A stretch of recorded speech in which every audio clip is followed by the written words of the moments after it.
ya kenapa enggak ya Banda Aceh ini jadiin kota parfum gitu. Cikal bakalnya kan dari atsiri kita, dari nilam kita, petroleum oil kita gitu ya, yang ternyata dari nilam yang selama ini diolah di dunia itu 70% berasal dari nilam Aceh. Saya minta agar difasilitasi mendatangkan ahli parfum dari dunia, yaitu Perancis. Alhamdulillah insya Allah disetujui. Untuk nantinya UMKM kita yang bergerak di bidang parfum atau yang belum itu bisa mendapatkan guru terbaik. Kualitas parfum kita itu bisa standarnya betul-betul standar dunia gitu ya. Kan roadmap menjadikan kota parfum selama 5 tahun ke depan itu udah dibuat oleh USK. Bismillahirrahmanirrahim. Assalamualaikum warahmatullahi wabarakatuh. Saudara-saudara, terima kasih telah bergabung bersama kami dalam program wawancara eksklusif Gebrakan Sang Pemimpin. Kali ini kita kedatangan tamu istimewa, yaitu Wali Kota Banda Aceh, Ibu Iliza Sa'adin Jamal, dan kita akan berbincang-bincang sebentar lagi dalam tema membangun Banda Aceh Wangi Penuh Kreasi. Nah, Ibu Iliza ini adalah perempuan pertama yang menjadi pemimpin tertinggi di Kota Banda Aceh, Bu ya. Insya Allah kita akan bincang-bincang bagaimana sih arah pembangunannya, wangi penuh kreasi itu gimana maksudnya itu, Bu ya. Nah, beliau ini mulai merintis politiknya juga sudah cukup lama, ya. Bunda. Telah puluhan tahun berkiprah di politik, tidak sekedar membangun infrastruktur, tapi juga membangun semangat bahwa Banda Aceh tak hanya harus teratur dan bersih, tapi juga wangi penuh kreasi. Assalamualaikum, Ibu. Waalaikumsalam warahmatullahi wabarakatuh. Kita coba masuk ke soal pembangunan Banda Aceh ya, Bunda ya. Kira-kira apa prioritas utama pembangunan Banda Aceh pada periode ini nih di kepemimpinan Ibu? Ya, kita punya visi besar itu menjadikan Kota Banda Aceh sebagai kota kolaborasi. Karena saya juga terinspirasi ketika Pak Anies juga mendeklarasikan DKI itu ingin menjadikan DKI sebagai kota kolaborasi. Memang DKI itu kota yang ibu kota kita yang cukup besar. Tapi Banda Aceh sebetulnya juga begitu. Kita nggak mungkin bisa membangun kota itu dengan ada percepatan yang lebih signifikan ketika kita hanya membangun dengan pemerintah itu sendiri saja. Walaupun kolaborasi yang tetap akan terjalin, tapi kalau kita mencantumkan sebagai visi besar kita kota kolaborasi, multi pihak akan terlibat, keterlibatan masyarakat, siapapun itu akan Allah datangkan, dan ini menjadi doa kita. Dan alhamdulillah terbukti. Ketika saya bersama Bang Afdal Khalilullah sebagai wakil wali kota itu berkomitmen dengan visi besar kita sebagai kota kolaborasi, sejak awal kami dilantik, kolaborasi ini terus terjadi. Bantuan, dukungan, support dari multi pihak ya, itu dengan kondisi keuangan kota yang hari ini bermasalah gitu ya. Alhamdulillah nggak pernah berhenti sampai hari ini dengan multi event, multi kegiatan yang terus berjalan di kota ini Allah berikan. Jadi ya niatnya benar, caranya benar ya. Kan insya Allah Allah datangkan bantuan-bantuan yang tanpa kita duga-duga. Walau ana alul qura amanu wattaqau la fatahna alaihim barakatim minas sama wal ardh. Nah, ini yang kita yakinkan, dan ini yang kita diskusikan ketika debat kandidat kemarin berlangsung juga. Dan alhamdulillah banyak sekali yang tanpa saya sadari, kalau saya lihat rekam jejak selama 5 bulan ya, bahkan sebelum saya dilantik, setelah ditetapkan, multi pihak itu datang ke rumah dari mancanegara, itu datang berkomitmen untuk membantu kembali Kota Banda Aceh ke depan. Nah, itu ini yang apa yang kita pikirkan, apa yang ada di dalam pikiran under assessment kita itu menjadi doa. Dan doa itu mudah-mudahan diridhai Allah dan diijabah Allah. Nah, seperti misalnya kan Ramadan, banyak kegiatan, bantuan, pasar murah. Bukan hanya dari pemerintah kota, tapi dari waktu itu dari Pegadaian juga bikin, dari Bank Aceh, kegiatan-kegiatan yang dilaksanakan provinsi. Jadi penuh sekali kegiatan yang ada di Kota Banda Aceh yang saya rasa memang apa ya, ya mudah-mudahan sampai ke depan. Kan kita punya utang nih. Waktu saya ditinggalkan, begitu kita jalan tuh ada utang sejumlah 100 miliar lebih. 39 miliar itu punya dari kesekretariatan, 49 itu dari Rumah Sakit Meraksa, dan juga ada 2 miliar dari pasar itu ya. Dan alhamdulillah yang dari sekretariat ini 100 hari pertama selesai. Jadi udah selesai hutangnya. Rumah sakit juga saya minta, kan waktu itu sempat PJ ya, berganti komitmen bayar hutang. Nah sekarang alhamdulillah sisa dari 49 miliar itu hanya tinggal 3 miliar lagi. Nah artinya ketika kita punya komitmen bayar hutang, Allah tutup yang lain-lain dari orang lain. Nah kita multi event kita laksanakan di kota nggak pakai duit. Sampai kemarin kegiatan besar dengan untuk menggalang dukungan Palestina juga nggak pakai uang kota, tapi kita mengumpulkan bantuan dari donasi luar, sedekah dari masyarakat kita yang orang percaya. Nah tapi yang kami lakukan adalah rapat ke rapat. Jadi kalau orang lihat, sampai Pak Wagub, Pak Ketua DPRA bilang, ini penuh sekali sih rumah Bu Wali ini, nggak pernah sepi, dari mobil dari ujung ke ujung sampai parkir ke rumah Ketua DPRA, mungkin terganggu juga ya. Tapi ya saya mau bilang apa, sampai jam 2 malam, sampai jam 3 gitu, bahkan menjelang subuh di awal-awal itu, ya mau nggak mau kita rasionalisasi anggaran, kemudian ya harus ikat pinggang, belum lagi kemudian juga regulasi yang ada, kebijakan-kebijakan, bagaimana komitmen kita satu persatu mempresentasikan sejak awal. Jadi saya cepat sekali larinya, itu sebelum dilantik saya udah panggil tuh, coba presentasi, jadi satu dinas semua, per dinas tuh mereka harus siapin. Setelah itu untuk 100 hari itu juga buat rapat kerja, kemudian rapat, pokoknya dari rapat ke rapat, retreat saya kasih tugas, pulang udah rapat lagi, mereka presentasi udah lama ternyata nggak pernah rapat, jadi gempor juga. Saya bilang udah, kalau saya kan nggak mungkin juga mereka nggak rapat kan, tapi dengan begitu ternyata bisa mengembalikan flashback lagi, dulu kita pernah begini, dulu mereka pernah capai ini, dan saya yakin dan percaya ternyata bagaimana menata kota bisa harus bersih lagi dari persampahan. Lampu yang udah dicuri, kabel-kabelnya di mana-mana. Terus bagaimana kita mengajak lagi nih untuk yuk terangi dulu nih kota biar nggak gelap. Jadi pelan-pelan gitu Bang Jenal. Ya mau nggak mau pencurian itu tinggi sekali di kota ini sekarang. Bahkan saya tanya sama anak-anak, mau jadi apa? Mau jadi polisi. Kenapa? Mau nangkap pencuri gitu. jadi anak-anak aja udah tahu nih banyak pencuri. Dulu yang kita nggak pernah hadapi, nggak pernah tahu gitu ya. Bahkan sampai tugu apa tuh, pena bisa sebesar apa tuh bisa dicuri kan? Yang alhamdulillah dari perbankan BTN itu bantu lagi, saya ngumpulin seluruh BUMN kita, alhamdulillah saya tuh nggak pernah dikeluarkan dari grup dari dulu. Jadi kemudian setelah saya balik ke sini, Pak dari BSI yang dulu beliau di perbankan juga, terus beliau balik ke Aceh.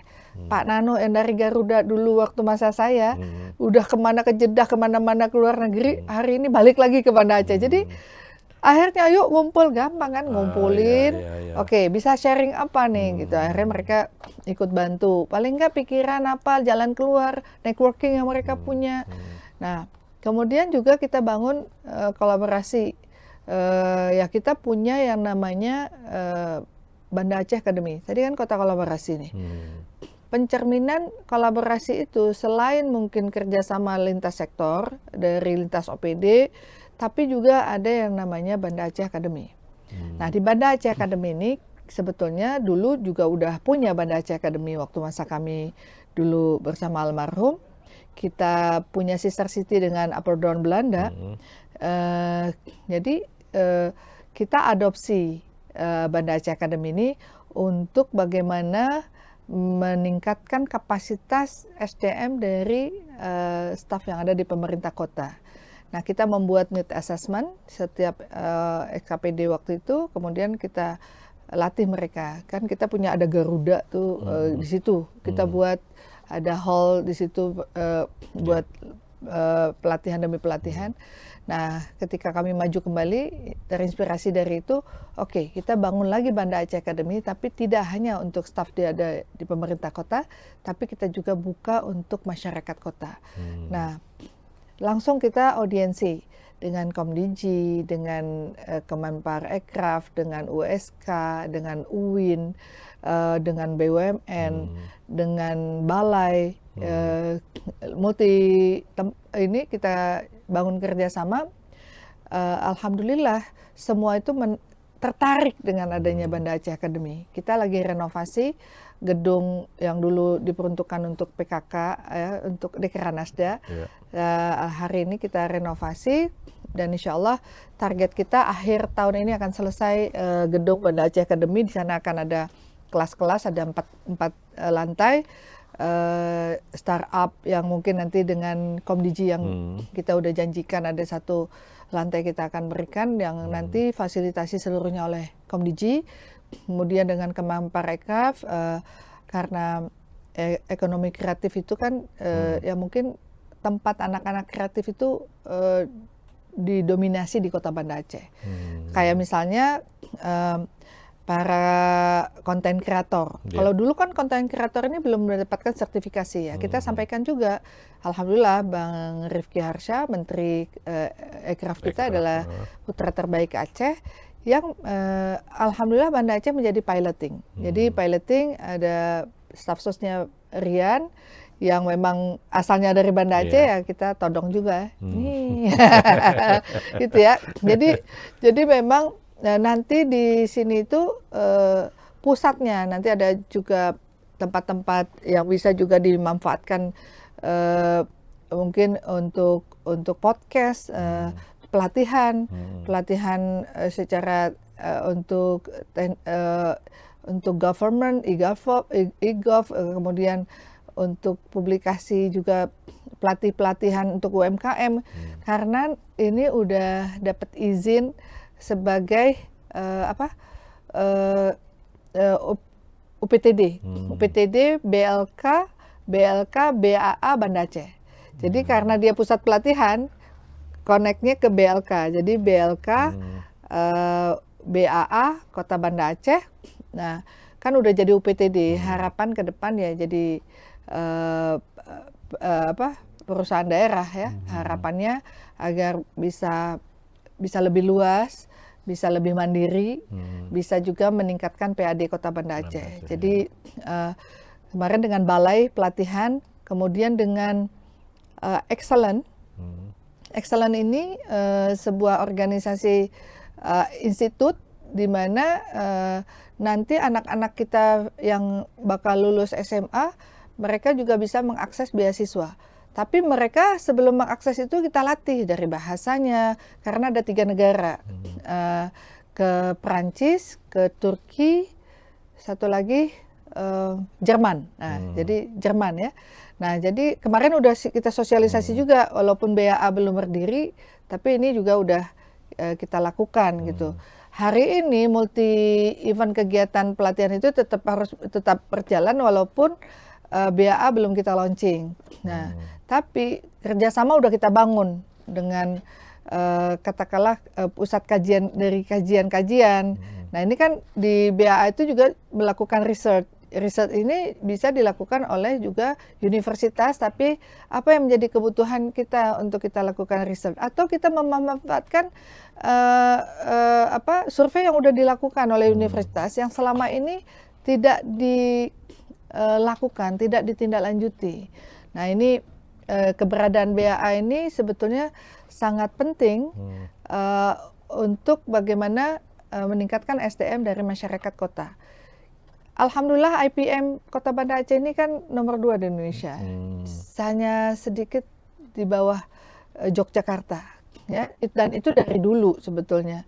Nah, dengan IPM ini tertinggi, artinya keberadaan masyarakat kota itu adalah orang-orang yang tingkat intelektualitasnya baik. kreatif lah. Secara kreativitas, kalau kita didik, kita ajarkan, itu akan lebih mudah, akan lebih cepat, akan berdampak gitu.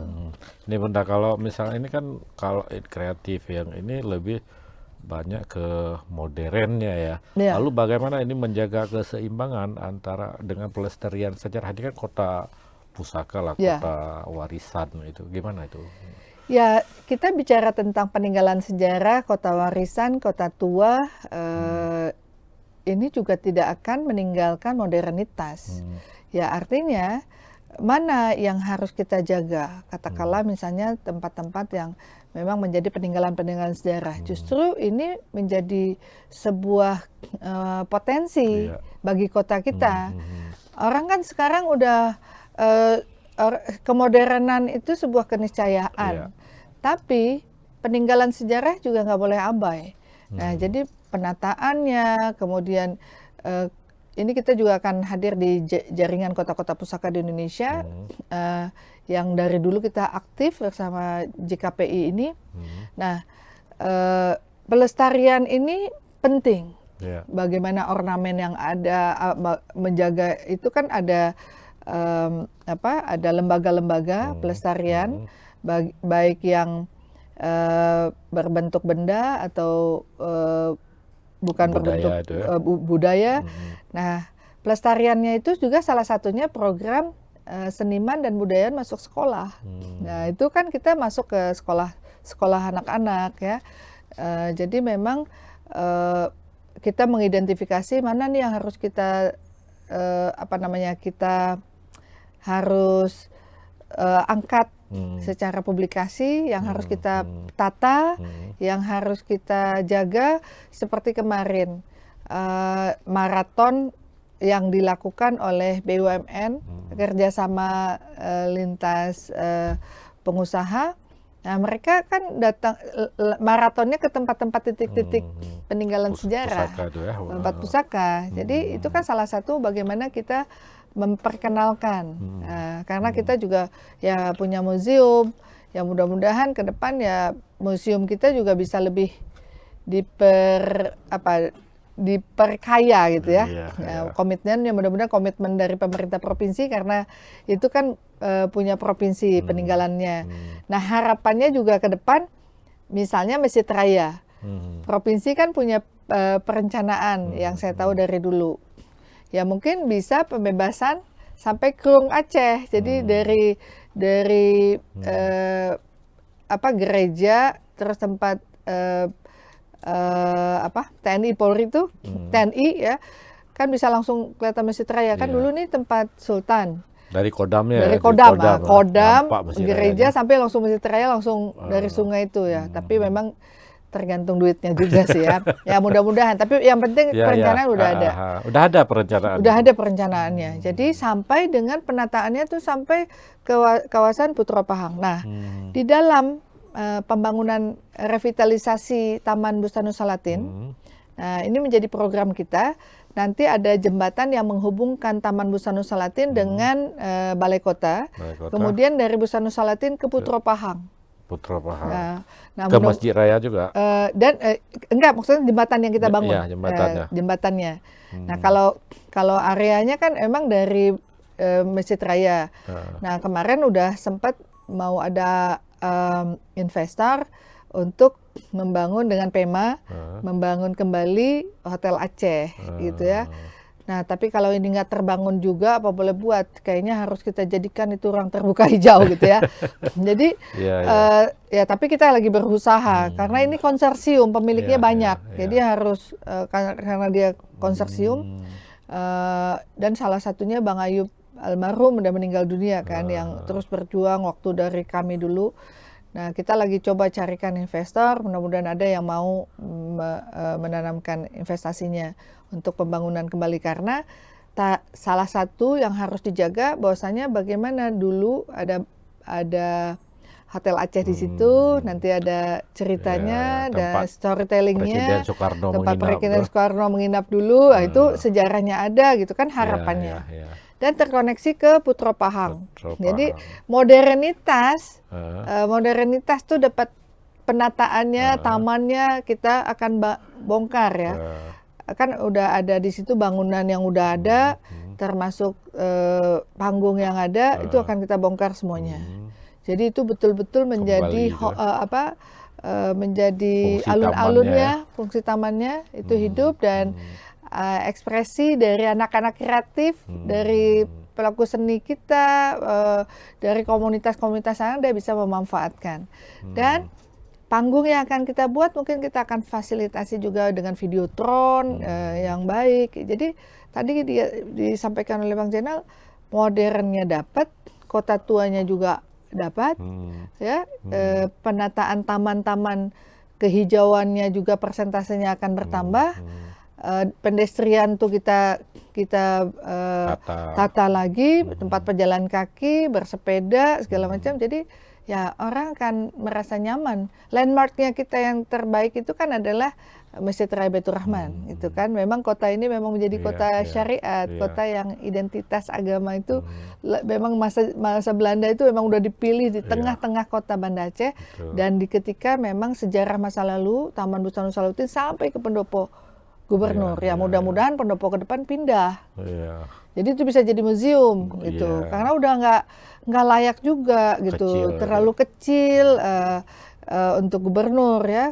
Jadi maka ada gubernur yang nggak mau tinggal juga, malah nggak mau tinggal di situ. Rumah sendiri, nah, gitu. Jadi kita juga kalau mungkin itu bisa dilakukan, kota tua ini dengan sejarah yang luar biasa itu, nah itu bisa kembali dijaga gitu ya.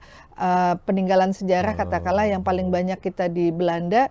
Nah dari Belanda sendiri sebetulnya mau gitu mengembalikan. Cuma nggak percaya aja sekarang. Nggak sekarang kan belum bisa terjaga. Nanti malah rusak, malah karena maintenance itu juga sesuatu hal yang mahal kan. Betul. Paling tidak mungkin ada museum digital dulu gitu yang bisa menyampaikan bagaimana peninggalan masa lalu itu, baik itu sejarah Aceh dengan Turki, sejarah Aceh dengan Inggris, sejarah Aceh dengan Belanda misalnya. Nah, sejarah-sejarah ini bisa tetap terjaga dengan adanya museum digital. Nah, ini yang harus mungkin kami karena keuangan kita ya. Sebetulnya awalnya udah kita masukkan. Salah satu yang kita akan bangun di Taman Busana Salahuddin itu adalah museum digital ya. Tapi memang untuk akses kita dapat dari peninggalan sejarah itu untuk tim-tim itu bisa berangkat ke Belanda, atau ada sebagian yang di Inggris atau sebagian di Turki gitu. Ini kan nggak mudah juga, butuh biaya. Mengingat itu memang kita masih belum bisa menuliskan itu di RPJM kita. Tapi perencanaannya udah ada. Perencanaan udah ada. Kalau yang penting ada rencana, kalau ada peluang cep kita masukin gitu Zainal. Kalau ikhlas pun nanti ada bantuan biasanya. Nah itu kan kayak kemarin saya bicara dengan Wali Nanggro. Wali Nanggro itu semangat sekali. Iya, betul. Bagaimana penataan Kota Banda Aceh dengan taman-taman itu membebaskan sejumlah lahan di Banda Aceh, kemudian menghidupkan kembali mangrove. Hutan mangrove itu menjadi tempat transportasi air dan wisatawan, jadi destinasi yang nanti sangat menarik untuk Banda Aceh ke depan. Nah, jadi kemudian juga secara infrastruktur kita lagi berjuang nih, baik di level nasional maupun level provinsi. Level nasional saya sudah menyampaikan juga ke balai-balai, kepada Pak Menteri kemarin ketika Pak Menteri PU juga hadir di Banda Aceh dan menyempatkan diri ke pendopo wali kota. Kemudian saya kunjungan ke balai-balai, presentasi apa yang kita mau bangun, misalnya Banda Aceh atau Ring Road, melanjutkan apa yang di Pango sampai jembatan Pango sampai ke Aceh Besar sana ke tempat Wali Nanggro. Kemudian juga beberapa ruas jalan, jembatan Alunaga yang memang Simpang 7 juga. Iya, Simpang 7 Lekereng itu Banda dengan pemerintah provinsi karena jalannya provinsi ya. Nah, jadi kemudian Alunaga itu kan jembatannya pasca tsunami sampai hari ini. Yang Alunaga yang ke sana ya? Yang di tengah. Iya, Nah itu iya. alhamdulillah dengan balai kita udah kunjungan juga, mudah-mudahan tahun depan. Tapi ini multi years, jadi karena biayanya pasti besar, akan dibangun secara multi years. Nah kemana yang mungkin bisa, kayak misalnya Simpang 7 Lekaring, juga peningkatan Jalan Teguh Iskandar Muda, pengalihan Jalan Dr. Syarif Tayyip gitu ya, di depan Stadion Murtala. Kemudian terusan Nyak Makam, ini kemudian flyover di depan kantor gubernur. Nah itu juga kita udah presentasikan agar melerai kemacetan, itu udah ada DID-nya semua. Perencanaannya udah ada, jadi tinggal komitmen nih, ayo ya kita bangun Banda Aceh sebagai pusat ibu kota provinsi Aceh gitu ya, dan menata kembali ibu kota kita dengan fasilitas jalan yang baik gitu ya, dengan fasilitas yang bagus. Kayak Simpang 7 Lekaring itu kan kalau di Sumatera mungkin cuma ada di kita gitu ya. Ini juga keunikan tersendiri sebetulnya Simpang 7 Lekaring dengan dengan dikenal dengan kopinya. Nah sayangnya rencana awal yang kita udah buat dulu nggak bisa kita lanjutkan seperti itu karena cukup mahal. Jadi duit kota nggak cukup untuk itu, apalagi kalau kita ajukan ke provinsi juga nanti kan ada pembebasan lahan. Yang penting dari yang kita revisi DID-nya udah jadi lebih terjangkau lah dari sisi harga. Alhamdulillah mendapatkan sambutan yang cukup baik dari anggota DPR Aceh, dari Ketua DPR Aceh yang langsung hadir di saat saya presentasi. Yang beliau sampaikan baru satu-satunya kepala daerah yang datang menemui kami dan minta bantuan. Ya, artinya mudah-mudahan jadi prioritas juga. Ya kita berpacu lah. Seperti dana otsus ya, kita berjuang. Pokoknya apa yang harus dijalanin, pokoknya saya nggak mau tahu. Kalau makanya saya genjot terus Pak Sekda, hidupkan lagi rapat-rapat. Jadi setiap Senin Pak Sekda rapat dengan semua OPD, dengan camat, dilanjutkan dengan camat dengan koordinasi dengan kecil. Jadi semua ini betul-betul bisa kita update setiap mingguan. Setiap minggu itu kita udah tahu apa perkembangan-perkembangan yang harus dilakukan. Kemudian proposal demi proposal. Jadi kita lagi bentuk tim untuk membuat proposal dimanapun yang punya potensi untuk itu ya. Udah miskin jangan sombong kan. Benar-benar ya. Mungkin sedikit tentang tadi kan ini kalau kota wisata, kota warisan, terus dengan modernitas, dengan kreatif. Nah ini salah satunya ya. Tapi kalau untuk para pelaku ekonomi kreatif ini apa ya kira-kira yang menjadi fokusnya di Banda Aceh? Ya kita sadari betul jumlah pelaku usaha UMKM kita itu cukup banyak, sampai 30-an ribu di Banda Aceh ini. Nah kita sedang identifikasi. Dulu pernah dilakukan survei oleh Unsia, tapi kan udah nggak up to date kan. Maksudnya dulu dengan program One Village One Product, satu kampung satu produk kan. Nah sekarang anak-anak muda kreatif kita ini kan telah afiliasi dengan komunitas-komunitas profesional juga, udah hebat-hebat nih anak-anak Banda Aceh. Kita juga lihat bagaimana geliat itu sangat potensial, mungkin di bidang kriya, fotografi, videografi, musik, perfilman. Hebat nih anak Banda Aceh. Belum lagi produk-produk UMKM yang makanan, ya untuk kuliner kita, skala rumah tangga dan sebagainya. Nah, kita ini ingin melakukan pengelompokan. Mana misalnya warung kopi, itu kan UMKM lokal kita yang memang harusnya mereka udah bisa ekspansi. Nah, ketika mereka ekspansi kan udah bisa menampung tenaga kerja kan. Nah, kemudian anak-anak kreatif kita ini, apa yang memang membutuhkan pelatihan? Inilah BAA, pusat inkubator bisnis kita juga. Jadi kenapa dia BLK gitu ya. Nah, kemudian di bidang digital. Di bidang digital ini juga sangat menjanjikan gitu. Nah, ini kita sedang melakukan pengelompokan dengan berbasis data yang ada, mana yang pemula, mana yang sudah menengah, mana yang bisa udah lebih profesional, yang lebih bisa berkolaborasi, bisa mengekspansi, bahkan bisa bisa ada kemandirian bisa buka di daerah-daerah lain di luar kota Banda Aceh, bahkan secara internasional. Ijakrung misalnya, Ijakrung kan dia bahkan mau ekspansi, mau membuka sekolah fashion. Nah, kita support, kita dukung nih. Kemudian misalnya itu kan di bidang kriya. Terus kemarin ketika pameran kriya dilaksanakan di Museum Aceh dengan Pak Muda, kan kita lihat ada Ija Sikurengha, ada ini, ada itu peninggalan dulu, kain songket kita. Nah, kan kita juga pusat songket kita yang ada ya kita ingin benahi, kita renovasi. Kita datangkan juga para ahli untuk bagaimana agar kualitas songket kita bisa kayak dulu lagi. Dulu kualitasnya pembuatannya sangat halus. Nah, ini yang nanti diberangkatkan ke JKPI, ada yang yang di Punge itu ya. Itu udah hasil juga binaan BI juga. Jadi BI kemarin sempat bilang, dan Kutaraja ini dikunjungi oleh Dekranasda, dilihat mana-mana. Bordir juga, ini kan hampir punah, udah pakai komputer semua ngerjainnya. Nah, jadi yang manual ini ya tetap harus kita jaga, itulah namanya handmade kan. Nah, ini pasti akan mahal. Kita kalau kualitas fashion kita ini sebagaimana program amanah kemarin yang dilaksanakan di wilayah mana? Nuhun ya. Itu bisa kita adopsi. Kemarin saya udah bicara sama siapa pimpinan BIN ya, lagi direnovasi, saya mau kunjungan. Nanti miniaturnya mungkin ada di Meraksa. Di Meraksa itu jangan sampai sia-sia yang udah dibangun di masa Pak Aminullah, tapi ya kita harus lanjutkan agar nanti di sana juga bisa menjadi pusatnya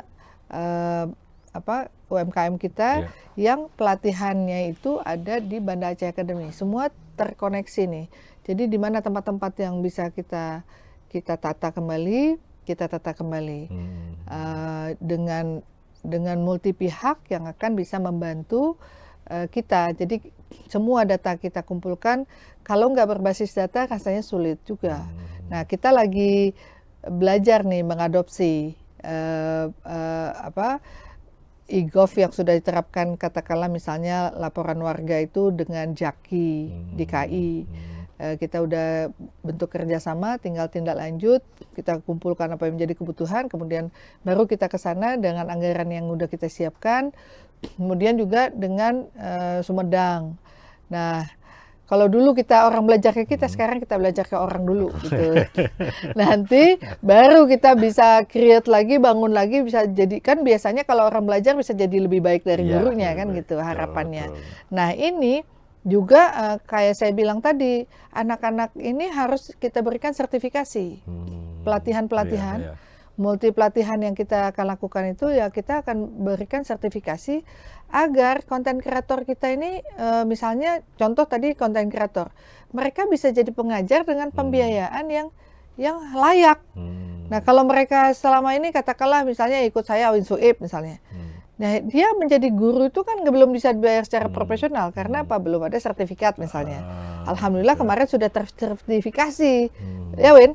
Nah, alhamdulillah kemarin udah tersertifikasi, dan waktu saya sampaikan itu, alhamdulillah aircraft kita juga sepakat dengan itu dan ternyata udah bisa disertifikasi. Nanti saya urus juga ya, benar. Harus. Konten kreatornya Bang Jenal nih, tiap hari live, kita ketemu di mana live gitu. Bunda, ini kita beralih sedikit ke tentang kota parfum ya, Banda Aceh sebagai kota parfum. Nah, ini apa sih latar pemikirannya ini, Bunda?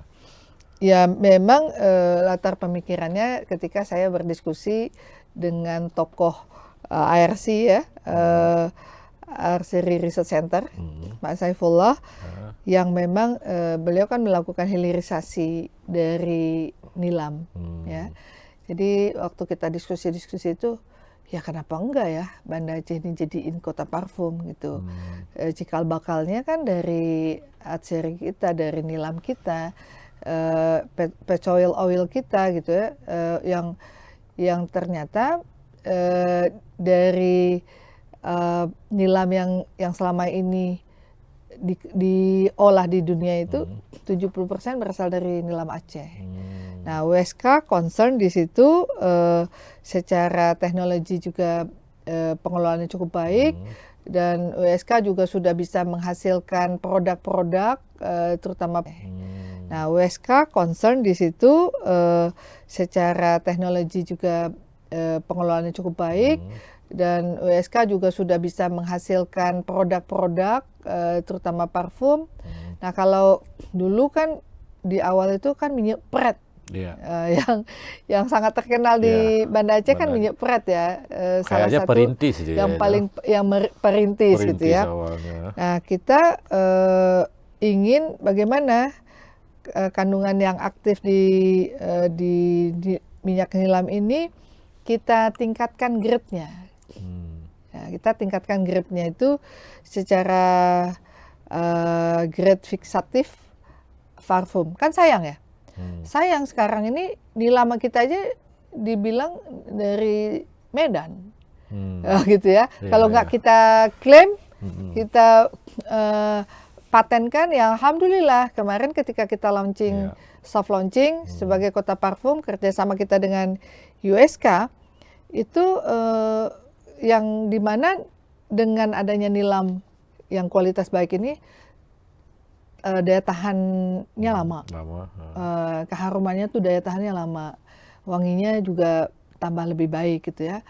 Nah, ini dengan kita launching, soft launching kemarin, kita urus, udah dapat izin hakinya. Udah dapat izin edarnya untuk parfum kita. Jadi alhamdulillah, insya Allah wangi, kotanya wangi, orangnya wangi. Modern gitu ya. Modern itu penuh kreasi. Jadi kreasi itu alhamdulillah kemarin juga kita nih sama Garuda. Insya Allah tanggal 16 nanti saya bersama Garuda dengan USK juga, kita akan naik ke Garuda, kita semprotkan wanginya itu dengan seluruh seluruh penumpang Garuda, dan kemudian juga nanti akan dijual di Garuda Indonesia. Itu ada merek khusus yang dari Banda Aceh yang mungkin ada Tarina. Tarina. Mamanya Katari tambah luar biasa menjaga wangi. Ya, kan gitu ya. Jadi namanya Tarina ya. Kita juga selain dengan WSK, kita juga ini tanggal 7 besok saya akan ketemu dengan Rektor UII. Alhamdulillah kita udah terbangun komunikasi. Kita akan juga bangun kerjasama.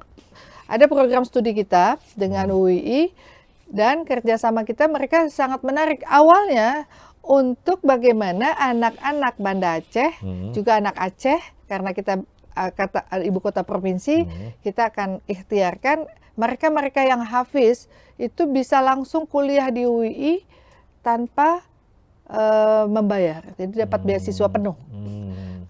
Kalau 30 juz, tapi kalau 15 juz mereka dapat beasiswa tapi nggak penuh gitu ya.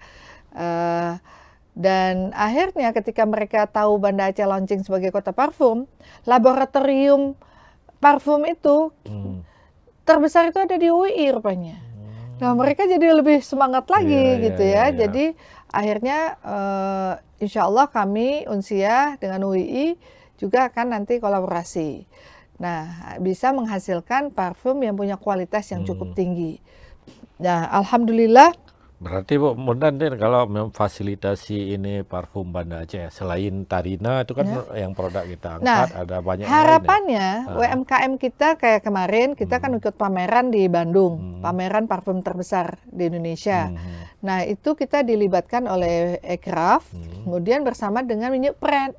Kolaborasi, artinya kita juga sosialisasi tentang Minyak Pret, tentang parfum, dan harapannya nanti UMKM kita latih agar mereka juga bisa menghasilkan parfum dengan beragam citra, bau, keharuman. Nah, tapi kan misalnya pemerintah kota nanti akan menyediakan bibit bunga selanga, bunga jempah yang menjadi keharuman khas kita, cita rasa kita seperti kopi juga, wangi kopi gitu ya.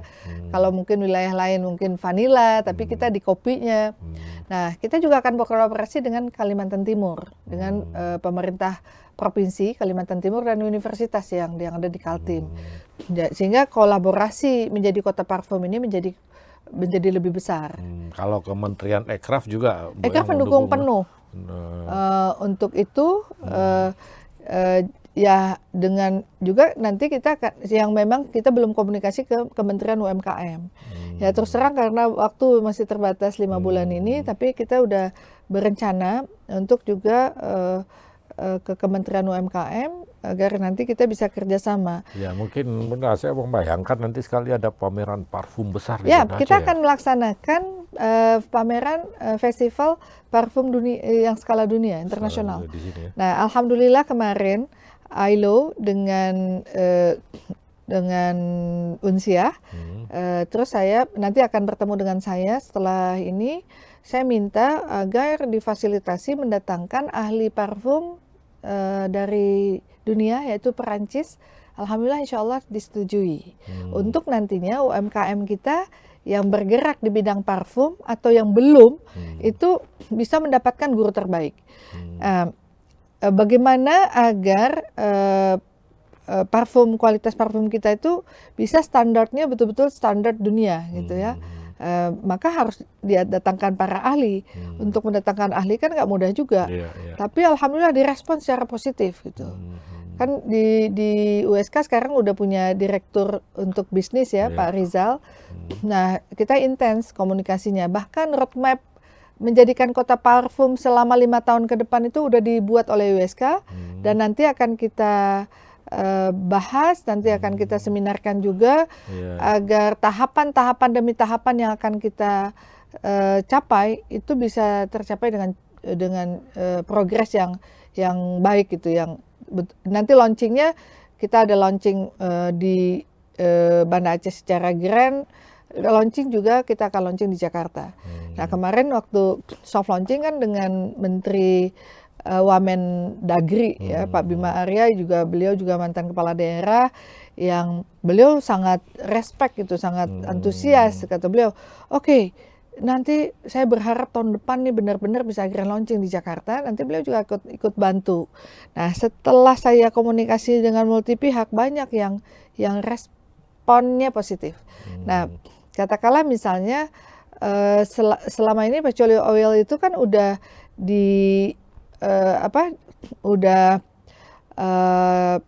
diekspor ke Perancis. Nah ini udah 5 ton lebih melalui Garuda Indonesia. Udah 5 ton lebih. Kan sayang kalau kita nggak punya produk kita sendiri. Katakanlah misalnya ada produk parfum, nanti ada produk untuk body lotion, apapun itu pengharum ruangan, dan itu terus dikembangkan. Bayangkan kalau anak-anak kreatif kita juga concern di situ, nah ini kan bisa menjadi lahan pekerjaan yang besar, yang bisa kita ekspor kemanapun. Ya hari ini mungkin dekat dengan Arab Saudi, dengan wangi-wangi apa keharuman yang hari ini mungkin dengan racikan pohon-pohon apa nih yang kita punya. Nah, kenapa Kalimantan Timur juga itu, mereka kan punya pohon yang punya khas wangi Indonesia yang bisa diracik dengan wanginya Aceh, jadi bisa kolaborasi. Alhamdulillah hubungan baik dengan Kaltim itu mendapatkan respon yang sangat positif dari Pak Menteri dari Pak Gubernur yang mungkin sahabat kami ketika juga di DPR RI, Pak Rudi Masud. Jadi beliau insya Allah menunggu kami bisa hadir ke sana nantinya bersama USK setelah kita mungkin menjalankan apa yang harus kita jalankan dulu di daerah kita, nanti dengan UII, kemudian baru kita ambil waktu untuk bisa ke Kalimantan Timur, sehingga nanti launching itu bisa dilakukan secara kolaborasi bersama-sama. Baik, Bunda, terima kasih banyak ini Bunda. Mungkin udah. Kalau ini saya ada tulisan ya, mungkin kandungan tanaman rempah buah Aceh, myristicin dalam pala misalnya, citronellol dalam serai, cinnamol dan dalam kayu manis, citrus dalam jeruk dan lain-lain. Jadi sebetulnya banyak banget kita nih. Kan wangi-wangi yang ada di Takengon kita bisa bawa tuh jeruk-jeruknya, kopi-kopinya gitu. Jadi racikan parfum kelas dunia itu sebetulnya bahan bakunya itu ada di kita. Tinggal kita lebih kreatif ya, lebih kreatif. Kami nanti menarik ya Bunda, kapan waktu kayak banyak sekali kita harus bahas tentang bagaimana sih roadmap Banda Aceh ini, masih pertanyaan ya Bunda. Iya, tapi kita juga udah siapin ini platform digital untuk e-commerce-nya, untuk produk parfum juga gitu, untuk UMKM kita juga ada. Juga kita bangun platform digital yaitu usaha teman ya, yang insya Allah nanti inisiatif branding ini mudah-mudahan ada tadi event-event khusus. Karena orang itu nganggap Bunda ini asal-asal aja taruh. Ya kayak dulu orang bilang, mana mungkin Banda Aceh itu bisa menjadi kota pariwisata. Itu. Dulu dibilang gila, gitu kan bilangnya ke saya. Karena dulu waktu almarhum bilang, alah urusan Bu Okil aja tuh, jangan saya, kan beliau orang teknik ya. Terus waktu terus kita bilang, ternyata hari ini Aceh sendiri udah juga wisata, menjadikan wisata itu sebuah program yang multiplier effect, disadari kan. Dulu orang bilang gila. Kan dulu tapi ya itu. benar, makanya perlu nih yang mana sih bahwa nanti parfum ini ternyata bukan cuma menyepret atau pakai di mobil juga, di ruangan bisa, itu semua. Ya kalau setelah parfum ini nanti menjadi icon, menjadi sebuah hal kelebihan dari kota ini, ya banyak akan lahir produk-produk lain. Unsia saja udah kerjasama tuh dengan perusahaan-perusahaan besar yang ada di Jawa sana ya, dan bisa dibuktikan produk-produk WSK itu. Saya setiap ada produk, ada Kak Suraya di sana selalu bilang, nih ada produk baru, saya cobain dan bagus. Hanya saya bilang misalnya kayak lotionnya, oh ini kurang padat, ini masih terlalu cair, oh ini minyak wanginya, oke, wanginya udah bagus, tapi nanti yang minyak nilamnya masih sangat tercium, misalnya yang gitu-gitu, ya kita harus diperbaiki. Makanya yakin kita ya bahwa bisa kita bersaing nanti dengan merek-merek LV itu segala macam. Bisa ya udah. LV itu kan juga pemakainya sama aja. Itu ya. Tapi namanya kayak misalnya kita bilang Honda. Sekarang udah banyak kan yang lain produk-produk sepeda motor, tapi kita bilangnya Honda. Kita mau minum dibilang Aqua, padahal itu air mineral gitu ya. Walaupun kita nggak bisa daya saingnya dengan brand dia yang dengan memang fokusnya di situ, tapi brand lokal kita nggak kalah. Teman-teman Komisi 10 waktu saya di DPR RI itu betul-betul mengakui produk parfum kita murah dan berkualitas.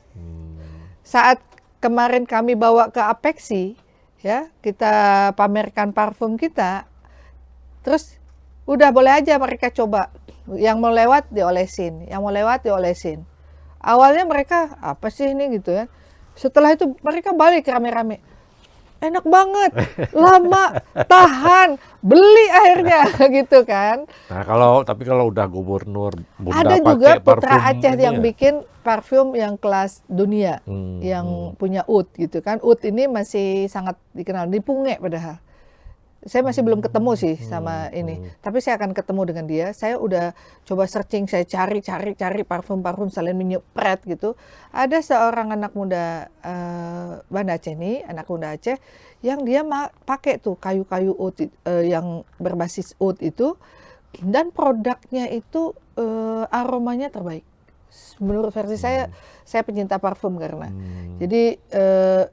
Jadi saya tahu nih, oh ini yang harus diperbaiki di sini gitu ya. Dan salah satu anak saya juga bisa meracik parfum. Nah, dia bisa juga racik parfum, dan dia juga jualan online waktu udah cukup lama juga. Dan dia belajar meracik. Jadi karena itu juga saya terinspirasi. Kenapa enggak Pecoyo Oil itu yang terbaik dari Aceh?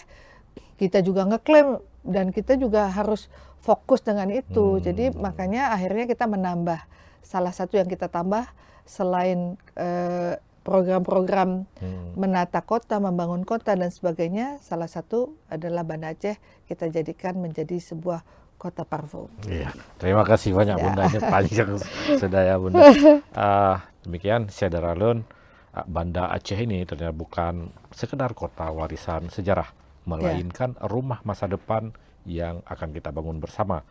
Di tengah tantangan dan peluang zaman, kepemimpinan kota membutuhkan dukungan aktif dari setiap lapisan masyarakat. Dari pelajar hingga pelaku usaha, dari pemuka adat hingga generasi digital. Mari kita dukung arah pembangunan Banda Aceh yang inklusif dan berkelanjutan di bawah kepemimpinan Ibu Iliza Sa'adudin Jamal dan Bang Afdal Khalilullah. Dari studio serambinews.com kami pamit undur. Wallahul muwafiq ila aqwamit thoriq. Assalamualaikum warahmatullahi wabarakatuh. Download Tribun X sekarang. Menghadirkan lokal menjadi Indonesia.